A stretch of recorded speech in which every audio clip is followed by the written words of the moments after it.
US की CIA और Britain की MI6 ने PM मोहम्मद मोसादेक को पावर से हटाने के लिए एक सीक्रेट ऑपरेशन स्टार्ट किया, ऑपरेशन एजेक्स के नाम से, जिसमें पहले ईरान के PM मोहम्मद मोसादेक को पावर से हटाया गया और उन्हें जेल में डाला गया। और ईरान में जो पहले से ही शाह मोहम्मद रजा पहलवी थे, जो यूएस के हिसाब से चलते थे, उन्हें पावर के साथ मजबूत किया और चीजों को अपने हिसाब से हैंडल करने लगा। और इस तरह ईरान यूएस का एक अलाय स्टेट बन गया। फॉरेन पॉलिसी से लेकर ऑयल की डील तक में यूएस का डायरेक्ट इन्फ्लुएंस होने लगा।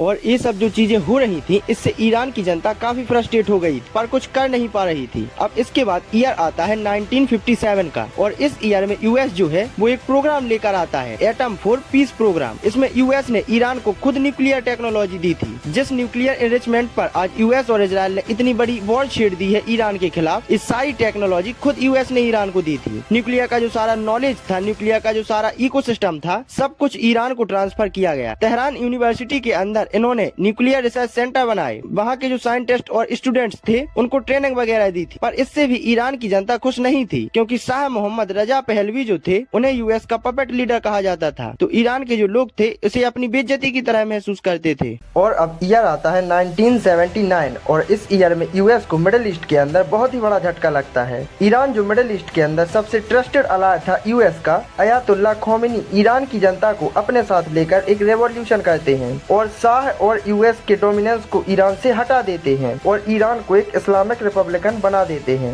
इस टाइम ईरान की जनता इतने गुस्से में थी कि ईरान के अंदर जो यूएस की एम्बेसी थी, उसमें आग लगा दी थी उन्होंने, और वहाँ के ऑफिसर्स को पकड़ लेते हैं। यूएस ने जो न्यूक्लियर प्रोजेक्ट चलाए थे ईरान के अंदर, अयातुल्ला खोमेनी ने ये सब बंद करा दिए थे।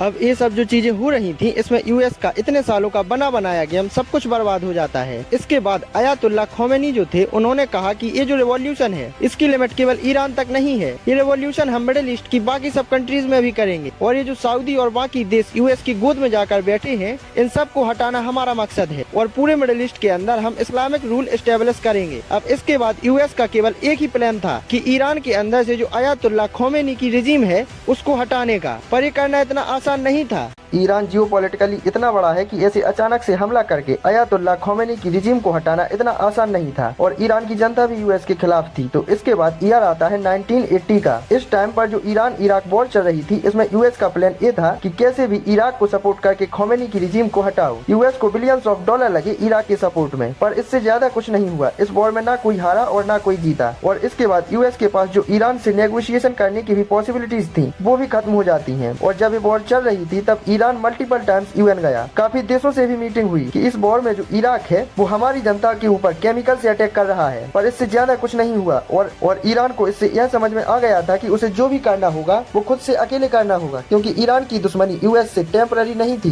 तो इसी दुश्मनी के चलते ईरान में एक ग्रुप भी था, जिसका यह मानना था कि यूएस की इस दुश्मनी से बचने के लिए ईरान को एक न्यूक्लियर वेपन जैसी एक स्ट्रेटेजिक टूल का होना जरूरी है। पर अयातुल्ला खोमेनी जो थे, वो न्यूक्लियर बॉम्ब के बिल्कुल ही खिलाफ थे, क्योंकि उनका मानना था कि मास डिस्ट्रक्शन वाले जो हथियार होते हैं, वो इस्लाम के बिल्कुल खिलाफ होते हैं। तो जब तक अयातुल्ला खोमेनी रहे, न्यूक्लियर वेपन की इतनी ज्यादा खुलकर बात नहीं हुई। अब होता क्या है, ईयर 1989 में अयातुल्ला खोमेनी की डेथ हो जाती है और अयातुल्ला खामेनी पावर में आते हैं। और अली खामेनी जो थे, वो अयातुल्ला खोमेनी के स्टूडेंट थे। अली खोमेनी की डेथ तक ईरान की सिचुएशन ये हो चुकी थी कि जो अरब थे, जिनके पीछे यूएस का हाथ था, वो ईरान के खिलाफ हो चुके थे, इजराइल खिलाफ था, यूएस से तो पहले से ही दुश्मनी चल रही। तो इन सब चीजों का काफी बुरा इफेक्ट पड़ने वाला था ईरान पर। अब होता क्या है, ईरान यूएस से खुलकर डायरेक्ट लड़ने की बजाय जो मिडिल ईस्ट में छोटे छोटे ग्रुप थे, जो एंटी सऊदी और एंटी इजराइल प्रोपेगेंडा चलाते थे, उनकी फंडिंग स्टार्ट की, उनको पैसा और हथियार दोनों दिए। इस स्ट्रेटेजी को ये लोग एक्सेस ऑफ रेजिस्टेंस कहते थे। इसमें होता क्या है, जो मिडिल ईस्ट की इन कंट्रीज के अंदर अपनी सरकार से नाराज था, इजराइल के खिलाफ था, अरब की रॉयल फैमिलीज के खिलाफ था,